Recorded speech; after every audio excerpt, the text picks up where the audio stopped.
This is a video about inner-outer contour. What is inner-outer contour? Well, we already learned that outer contour means the outside shape of something. Outer meaning outside, contour meaning shape. Inner-outer contour is when we combine both inside and outside shapes in a single drawing and in a single process. There's no lifting of the pen, the stylus, the charcoal, the pencil, or any other media you might be using. Let's get started. Here's the sneaker that we're going to draw using inner-outer contour. Once again, we're not going to lift our drawing material. We're going to find a spot on the sneaker where we want to start drawing, and then we will start paying attention to the inside and the outside characteristics. It's very important when you do this that you not talk, because if you talk while you're drawing, your brain will block your ability to draw with sensitivity, that is, recording every lump and every bump exactly as you see it, and accuracy, putting those lumps and bumps in the right place in relation to one another. So we're now going to have a couple of minutes of silence while I draw this shoe using inner-outer contour. You'll notice that there is no break between the inside and the outside of my drawing.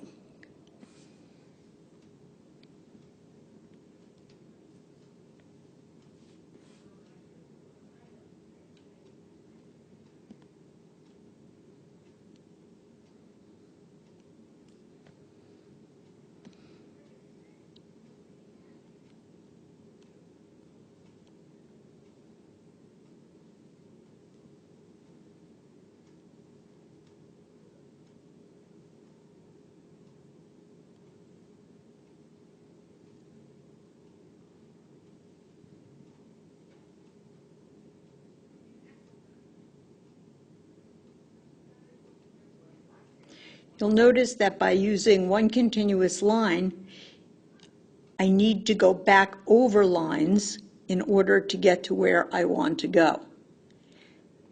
This takes quite a bit of practice, but you can do it. I've now gone off my paper. When that happens, you may need to look at your drawing material in relation to your paper and come back on to the paper.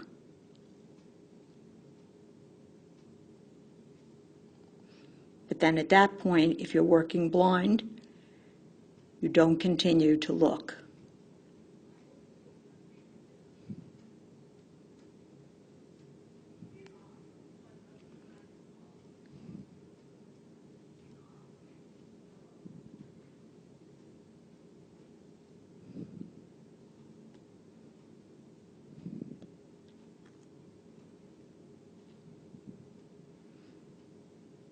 Notice I've just drawn a fictitious line to be able to get to that hole in my sneaker because there was no line that connected it. You'll also notice that my laces actually have width. They're not just lines, they are shapes.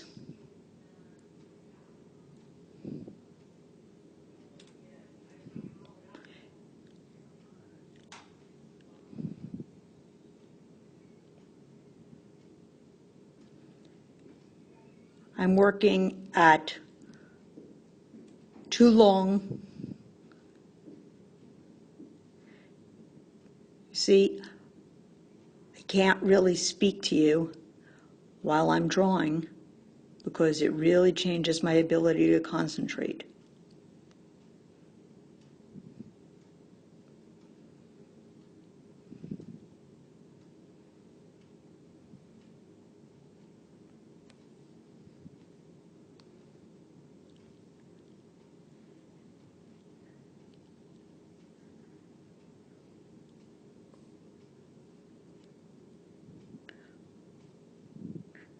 I'm definitely drawing too quickly so as not to bore you, and that is compromising my sensitivity and my accuracy. So it's really important for you to slow down and pay attention to every detail. You notice that I'm going back over lines quite frequently. If I think I've made an error, or if in this case there's a detail that I feel I missed, I can go back. Now I'm doing outer contour,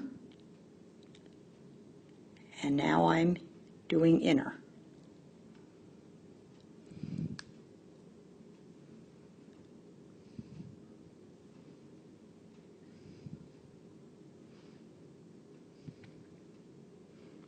Outer,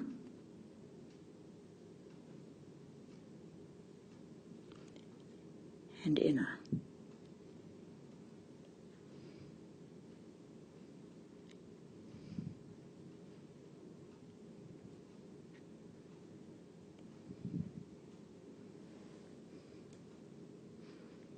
Here's another area where I have to draw a fictitious line.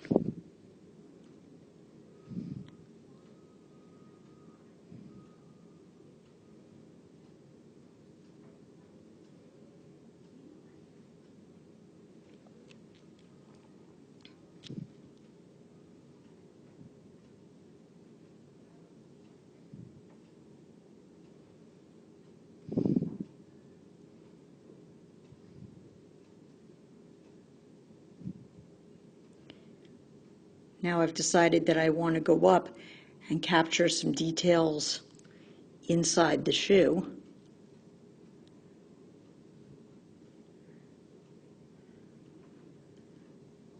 So I'm going to try and trace back over some of those areas.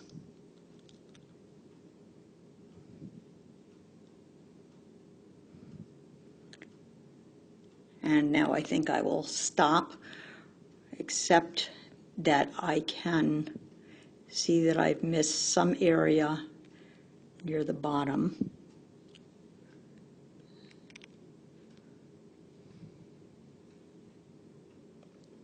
Once again, too fast. But there we go. Now let's see how I've done. All right, well, that's not too bad. You can see that I've missed a couple of areas, for example, right there or over here. But in general, my drawing is quite sensitive. That is to say, I've recorded all those little details that could easily have been left out, like the bumps in the bottom of the shoe or this little piece of lace, as I indicated here. Also, the sensitivity is quite good. In the area of the laces, you can see that the laces actually do look like they have width. They're drawn more like this and not like a line. Lines are not what laces look like. They do have width and should be drawn as shapes. As far as accuracy, we can see that the sneaker does actually look like a sneaker. That is to say, we can see the area where our foot would go in. And it looks as though the distance from the tip of the shoe to the middle of the shoe and the middle of the shoe to the back of the shoe is about right to be appropriate for human proportions. Go ahead now and try to do an inner-outer contour of a shoe, either blind or semi-blind. Remember, blind will lack accuracy, but you should concentrate on sensitivity. Semi-blind will be a little bit more accurate until you get really good at it, and you should have great sensitivity. A little bit of practice, and you'll be able to develop your skill, which will be helpful for drawing anything that you should want to draw in the future. Good luck.